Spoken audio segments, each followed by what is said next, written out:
Why are we friendly to phony people? You guys, I have to talk about this because I'm on the way somewhere, and listen, at the moment I just can't film indoors. So you're just gonna have to run with me here, okay? I just really can't stand being inside. It's just not a place where I don't even have enough peace to make YouTube videos, okay? So that's why I keep recording while I'm out. But anyway, I want to talk about this because I just saw, as I was about to leave, this girl on TikTok, right? Because I've been delving into TikTok because, as I've been saying to you guys, like, I realize that the older generations, like, I kind of just need to just let them just self-sabotage and just do whatever they're doing because they're not humble enough. They're not going to humble themselves. Like, for a lot of them, it's been too long. There's too much pride in the room. And so I've been trying to think, like, you know what, I need to target my own generation because they're the only generation I feel like that's going to do something meaningful. And I'm not trying to say that it's not capable for the older generations to do something meaningful. I want to be very clear about that. I'm not saying that it's not capable. I'm saying it's like, the way I look at it is like, when I'm teaching kids at school, they're like flowers, right? A flower can be planted in the wrong place, can be easily moved. You know what I mean? But if you have a tree, and adults, we're like trees, where if you're in the wrong place for a long time, it's harder to do. And it takes, and like, we're like a flower. If you're just a flower and your roots haven't gone that deep, enough rainfall and softening the soil can move you from one place to another, right? But if you're a tree, then a lot of rainfalls are not necessarily going to phase you at all. And I kind of feel like that's my analogy to describe the difference in the generations in terms of, I just feel like a lot of the older generation, a lot of their issues are so deep-seated. It's like, if you don't make the decision, there's nothing anybody else can do. So I'm going to stop trying to help. I'm going to stop. Like, I've realized this is part of where I get my exhaustion, is trying to actually help everybody to move forward. I realize people don't want to be helped, which kind of links into what I was about to say about this whole phony thing, which made me laugh when this girl said it, because I thought that is one of the realest things I've heard all day, like all year, actually. Why are we friendly to phony people? This is the problem. Like, and I've been saying to you guys, like, I say a lot of things, obviously I talk a lot. Why are we always coddling the weak people? Like, this is one of the biggest problems I have with society. We're always coddling the weak people that are not contributing to the overall progression of humanity. And I mean that outside of Christianity. I'm not talking about my belief system even. I'm just saying as a world, oh, the plane looks beautiful in the sky. I absolutely love.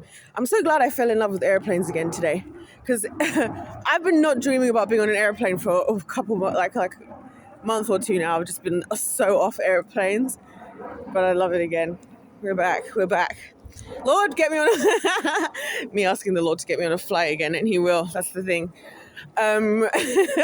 Lord, the year's not over. But anyway, yeah, like, what was I even saying? Yeah, like, one thing that really bothers me in society is, like, we coddle the weak. So I've been having a lot of real life, like, realizations, and just like realizing certain things and being okay with acknowledging things that might make me feel uncomfortable but are objectively true. Par exemple, right? I am somebody who receives a lot of critique, and I feel like it's because I can handle it. Like, if you lose your temper in front of me, if you lash out in front of me or whatever, I'm not going to react for the most part. I'm just going to sit there quietly. Like, if you blow up, like, I had a situation like this in the last couple of weeks. If you're blowing up in front of me and whatever, and telling me, saying this and saying that, I'm not going to react, right? I'm going to actually move on with my day. Once the conversation is over, I'm going to go back to whatever I was doing. Will I be hurt? Yes. Will I be upset? Yes. Have you contributed to the already lies that the devil's put into my head? Yes. But am I going to, like, have a full entire mental breakdown and, like, lose myself and, like, not be able to handle it? No.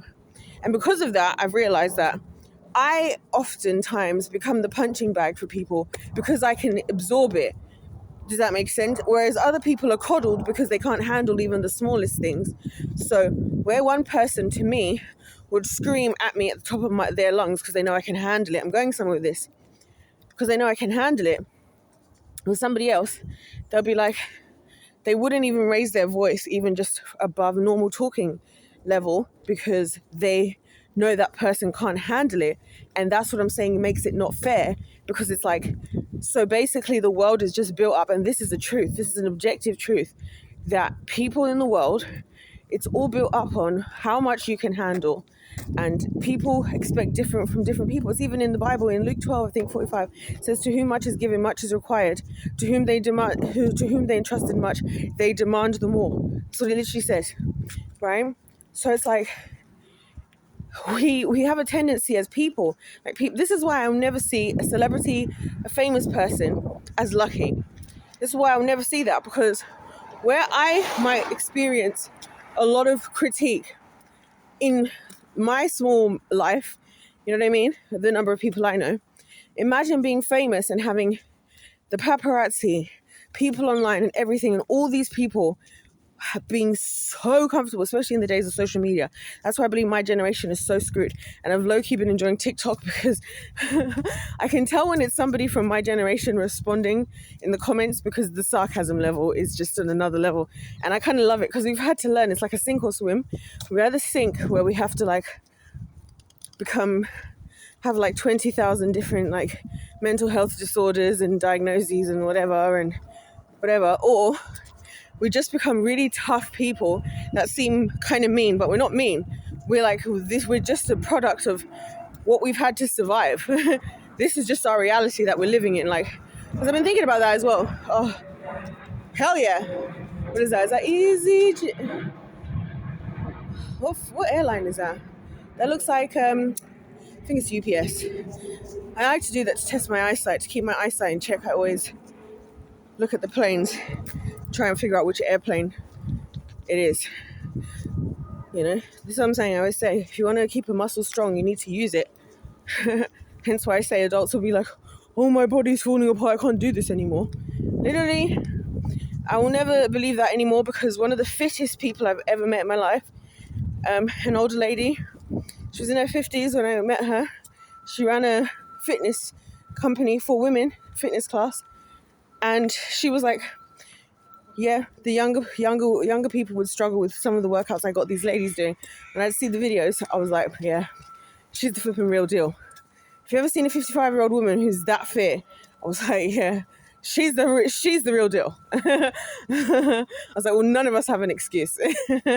And this is when I was still living in London.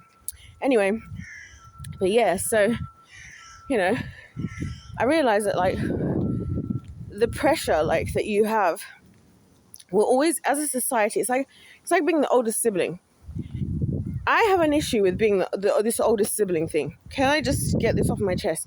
All I have at the moment to give you guys is what I'm thinking about. I'm sorry, I don't have any like deep whatever. I want to do the second half of my whole Protestants versus Catholicism series, and I thought I keep thinking, oh, I'll film that tomorrow, and it just doesn't feel right. But yeah, the oldest sibling thing.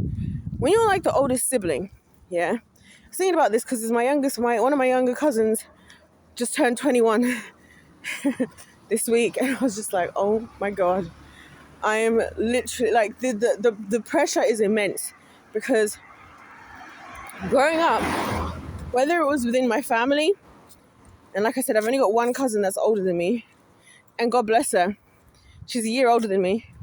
She's MIA, and I get it. Like, me and her get along as well. That's the funny thing, because when my grandma passed away, 2021, and we had the funeral, it was very awkward. My family's so weird. And it was very awkward for a number of reasons, but it was me, her, and my auntie who kind of hit it off the most, and her dad, who my family doesn't like, who married into the family. Very chill, very cool. I so get why she just disappeared off the gate. She's honestly smarter than I am. Anyway, you know, when it's like, well, you're younger sibling. On my other side of the family, I'm the oldest, Muzuku, right, in my mum's language. The younger ones are looking up to you. It's like no one asks, why do some people get to just live life, yeah, and they get to just exist? Like, younger siblings get to just become whatever. But like the older sibling has to become something to believe in and something to be a role model. Like, it's all a freaking scam. That's why I feel like being born is like you're being born to become a slave. Like, having a child is like creating a slave, because you're like, now you have to be born, you have to work, you have to be a role model. Like, as the firstborn, you have to be a role model, you have to do things right. If you don't do this, if you don't do that, like, I even had conversations like with my own brother, you know, because I never believed he should have gone to uni, right? And it was my parents that pushed him to go. I was like, I don't think he should. I think he should get a good job, and I think he should save money, because I've now done the thing and I've realized that it's a scam. And I'm like trying to, you know, do the older sibling thing, the older thing of like, I've done the thing and I have the knowledge. Not to mention the fact that none of them know what it's like to be in the position of actually getting a student loan. And, you know, lo and behold, he's like, well, because you got a degree, like, and so I regret getting a degree for the simple fact that now I feel like it makes anybody else, like, for a lot of people, not just in my own family, I've had other young people that I've grown up around who've like felt bad because they didn't get a degree because I got one. And I was the one that their parents, again, I don't know what's wrong with parents. This is why I want to punch them in the face. I can't tell you how much I just stand there with my fist gripped, and I'm just envisioning while they're talking. I zone out while they're talking nonsense, and I just envision just throwing my fist through their jaw, like, literally, right? Why are you telling your child, oh, you should go be like her? I'm not even happy. I never was happy. I've never been happy in my entire life. I don't know what happiness even is. But everybody's happy about some of my achievements. Like, it's just a scam, right? Because some of us have to get all these things, right? And then other people are like, oh, well, they're not smart like you. They're not this like you. I've heard that as well. Like, oh, I wish my child was like you. I wish this was like you. No, it's not fair. And this goes back to what I said about phony people from the beginning, right? And why are we friendly to phony people? Why should I have to be friendly? Why should I have to be nice to the freaking riffraff? If I'm the one who's setting the standard, yeah, and if I'm the one who's being real, and I'm the one who's the real deal, then why should I have to now go out of my way, out of all the extra effort I've put in that other people haven't put in? Because the only reason I've achieved what I have is because I put in the extra effort. Why should I now have to go and then put even extra effort to go and make the freaking phony people feel fine by being friendly? Huh? And this is how society works. You be nice, we complain like, oh, if somebody in customer service treats you badly, oh, you don't know how their day was. If you go to a restaurant, they don't give you the food you asked for. Oh, you don't want to send it back because whatever, right? But that's their job. They're supposed to be competent. How would you feel if I'm watching another airplane? I've seen 3 of them since I've been recording this video, yeah? Well, how would you feel if your pilot didn't do their job properly? They have to be competent. They don't get to have that whole, oh, we're just gonna, like, I'm just gonna not calculate the weight of the plane and the takeoff speed properly. I'm just not gonna calculate, you know, they don't get to do that. I'm just not going to pay attention to how I'm landing. I'm just going to hope for the best that we land safely. I'm not going to calculate the glide slope. I'm not going to make sure I can see the poppy and all that. You know what I mean? The things that help them to align to land the plane. Oh no, I'm just gonna land however. No, and that's what I'm saying. That the thing that bothers me about this world is it's always the freaking weak ass people that get all the coddling. And it's the people who are actually creating something and doing something who are expected to just do more. That's what I realized. That's why I gave up. Can I tell you guys something? The reason I've given up on so much stuff is because I realized even if I've set the bar and the bar I've set is higher than any other bar that anybody I know has ever reached, it's still not good enough for anyone, not for some people. Because people always be like, you can't please everyone. No, in my opinion, you can't please anyone. That's my experience. You can't please anyone. You can't please anyone, and all you can please is the people who are the weak little coddlers. And I'm like, listen guys, let's be real. Let's be so freaking for real right now, yeah? Let's flip back to my favorite man of God, Marcus Rogers. I feel bad for him, honestly, that I keep associating him with me, because he's a proper, real, true man of God, and I'm just out here completely imperfect. So is he, obviously. He's a human, you know what I mean? But at least he's got his life together, and he more represents a proper person of God, you know what I mean? I'm all over the place. You know, I've been thinking about the last couple of days how he actually went to war in Korea. When he started his YouTube channel, right, he was in the military. He was making videos in the military in his car, like at the beginning. Well, not in this car, I don't know. Right, when I first subscribed to him, this was like before pastors were on YouTube. Because again, it took COVID-19 for the freaking pastors to realize, oh, there's a new technology, maybe we should use it. Something that Martin Luther understood, because he saw when there was the printing press, that's why his movement against the Vatican and against the papacy and against the Pope and all of that, the reason why it worked is because he wasn't just printing his thoughts he wasn't just saying to the people could print it at large, and that's how they came up with the first translated Bible into German, because he's German, and which was ironic because it was so ironic because the day that I made that video, before I'd even done the research, I started my video with Guten Morgen, meine Lieben, because I do speak some German, and it turns out Martin Luther was German, so that was pretty cool. Anyway, also Germany is one of the number one places I wanted to visit. I really wanted to go to Oktoberfest. Every year I want to go to Oktoberfest so badly. And fun fact, my favorite football team has been for years Bayern Munich, for like over a decade. Anyway, and I really want to go to the Bayern Munich Museum, and anyway, they're all in Munich and they got the BMW museum there as well. It's really cool. Anyway, not important. He used the technology that arose to further his movement. It took the church having to be shut down because they were slaves to the government. Because again, at the time I was like, why is the church even shutting down? What? Because the government said, who's your God? Who's your God? Like, that's what I was thinking at the time. The church is even shutting down. So they're shutting down. And it took that to have to happen to force us onto the internet. Now all the pastors have their little freaking setups, and they're like, I honestly hate it here. I honestly hate it here. But you guys see what I'm saying? It's like we're always just like, I've been thinking, I'm going to use another analogy for how I see the pastors of today, because I've been thinking about this as well. All I think about, guys, is the solution, because listen, all this stuff we're doing, going to work, building families, having communities, and all this means nothing if we're not coming against kingdom of darkness. And that's my problem. That's my exact problem. It all means nothing. If the devil is going to come against us, if the devil is planning to bring the mark of the beast, if Jezebel, what do they call it? The something of Babylon. Is she the queen of Babylon? What is it? What is she called? The woman in Revelations, like 17. Oh, the prostitute? The great prostitute of Babylon? I can't remember her name. Who's going to get the kings of the world with riches, money, power, fame, the temptation trio of the devil.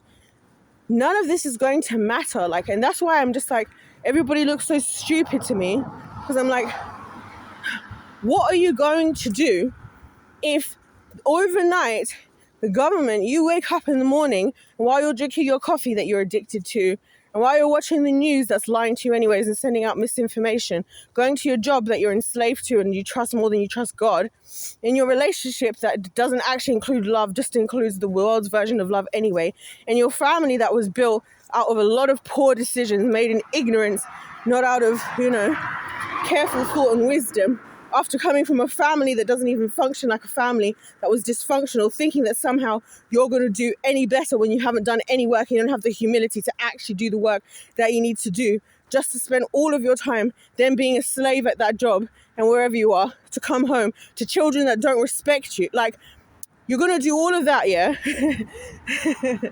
This is why I can't say what I really think. This is why I don't say what I really think, you guys. This is exactly why. Because I would crush people's spirits if I said what I really have to say. And not for nothing. Sometimes you have to get crushed, right? Like an olive, for the oil to come out. That's why when I'm in a season like this with the Lord, I'm like, you know what, God, I don't like it. I don't like how everything is happening right now. And I don't like it here right now. But I can acknowledge the value in what you might be trying to do for me. And for that, I will stay the course. You know what I mean? I've been thinking, like, a lot of these leaders today, again, going back to Martin Luther, they're like, it's like, this is the analogy I'll give you guys. It's like going back to the phony thing and being friendly. And so shout out to this girl. I do know what her name is, but I'm not going to shout her out because, again, I feel bad shouting people's names out in my videos because I say such wild things that I don't want, you know. I have to bear my own cross, you know what I mean?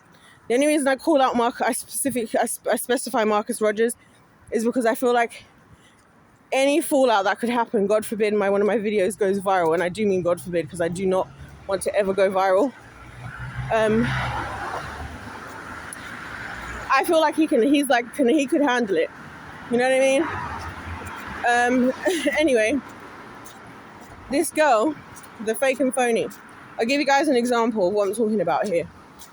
So, I look at it like this. The pastors of today are like backup dancers. That's how I describe it. What do I mean by that? I'm going to explain to you. So see you watch a Michael Jackson performance, right? Watch Michael Jackson perform when he's dancing. We'll talk specifically about the dancing here. There's something that deciphers him, that's different between him and the dancers, right? He is an incredible performer. And the reason he's an incredible performer is not because he knows the choreography really well, and it's not because he's trained really well.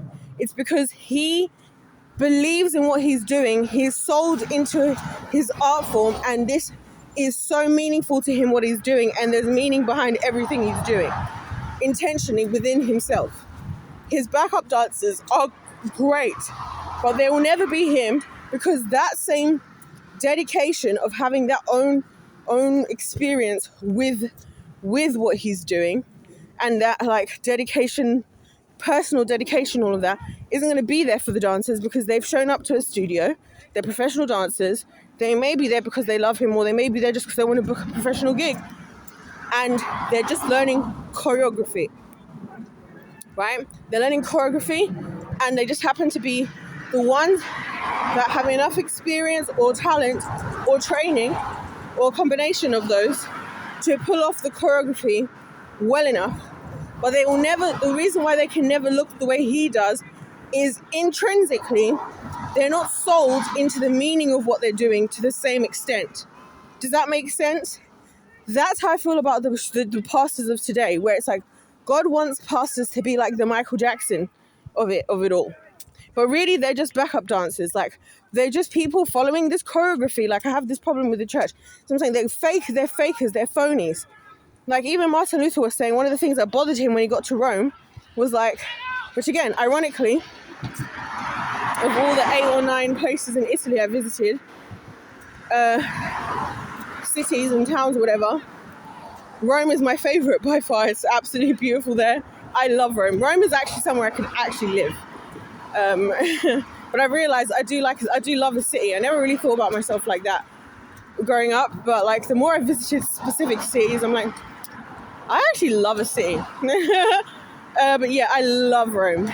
So I'm just envisioning like, wow, this is insane that this is happening like literally 500 years ago. This was happening.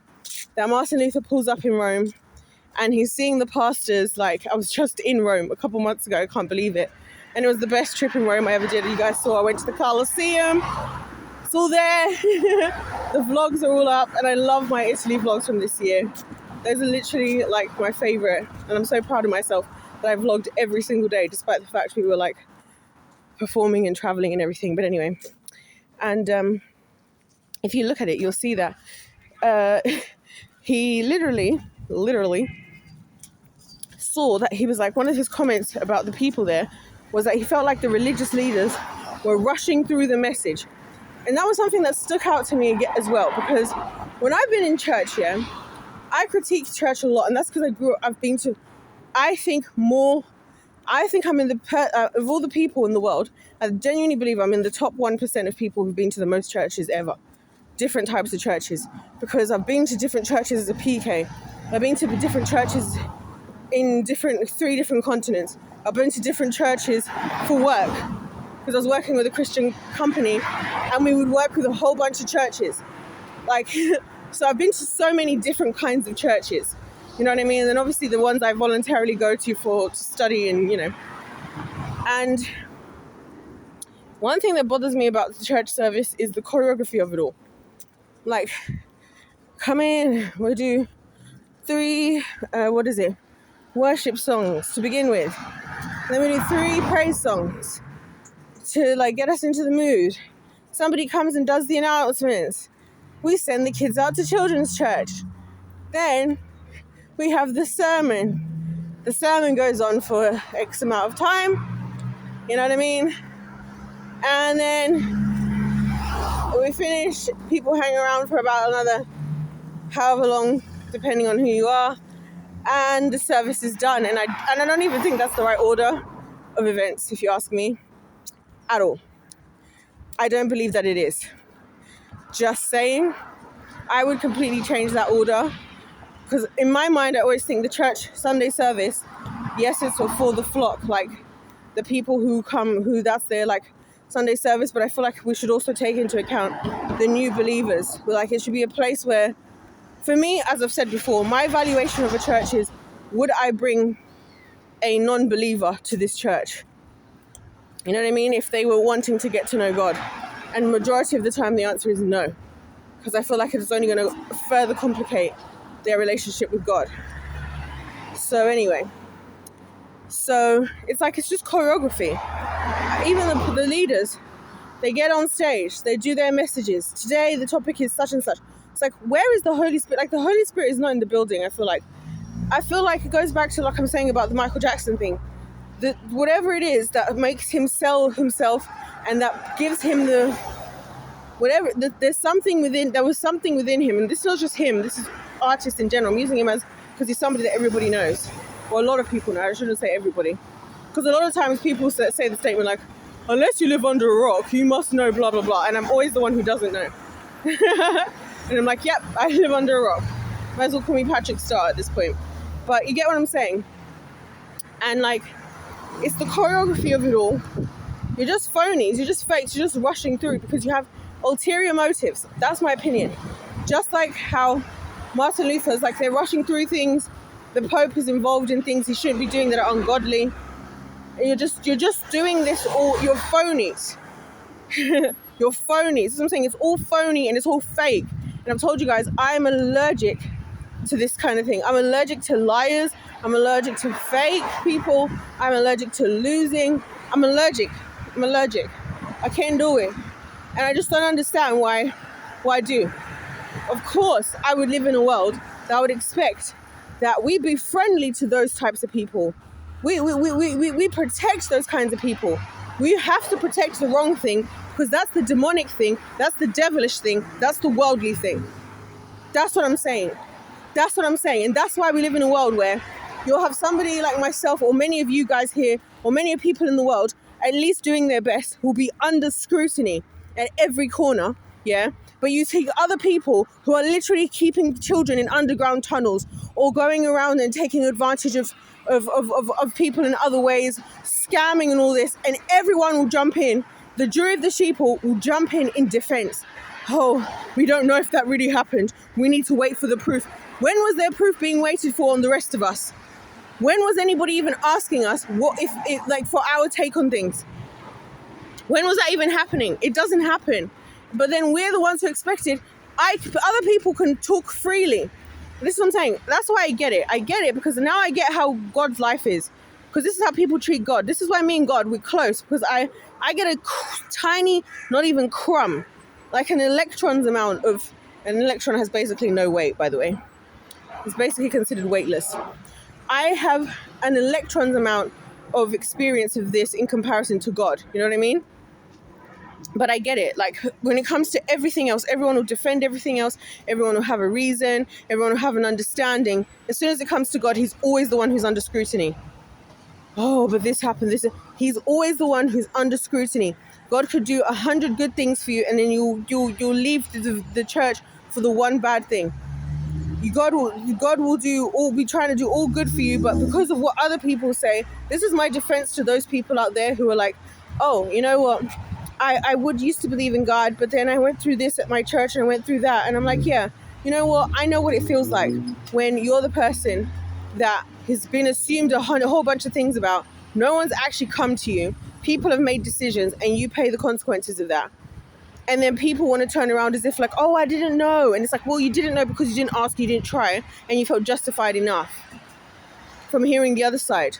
You didn't bother to try. And that's what I'm saying. Like, why are we friendly to the phony? This is why, because that's how the world works. The world is always, do you don't realize, the world hates children, yeah? That's number one, because people used to sacrifice kids anyways as an average day at the office in the previous generations. So let's just start there. Second of all, people don't care. People are deeply selfish. Humans are deeply selfish. And people love to be fake, because if we're all being fake, we all pretend like everyone's all pretending right now like life is worth living. This place is a freaking hellscape. This planet is ugly and it's disgusting. The way that people treat each other, the fact that every day we have to find another profession to outsource everything because love don't live here, and none of us can ever be loving and be there for people the way that they need to be there for them. We'd rather say, oh, go find a professional for this, go find a professional for that. None of us are willing to do the work to provide for ourselves, to have our own food, to have our own this, to look after ourselves. We'd rather go whatever. None of us have villages anymore. We all show up at the baby shower and all have a good time and drink on mimosas and do your little fun baby games, but none of you are even there for those parents after they actually have the kids. I freaking hate it here. This is the stupidest society we could be possibly living in, and this is why I say to you guys, like, I can't stand being it. I just can't stand it. I cannot stand it because it doesn't make any sense. And this is what I'm saying. Why am I now going to go out of my way in a world that's so deluded, right? That's what I'm saying. It's phony. In a world that's so deluded, why am I now going to go out my way to use even more energy than the energy I already have to use to set the freaking standard to then go and be friendly to everybody? Screw that, ladies and gentlemen. Screw that. We ain't doing that no more. Because you know why? If bad things happen, we need strong people.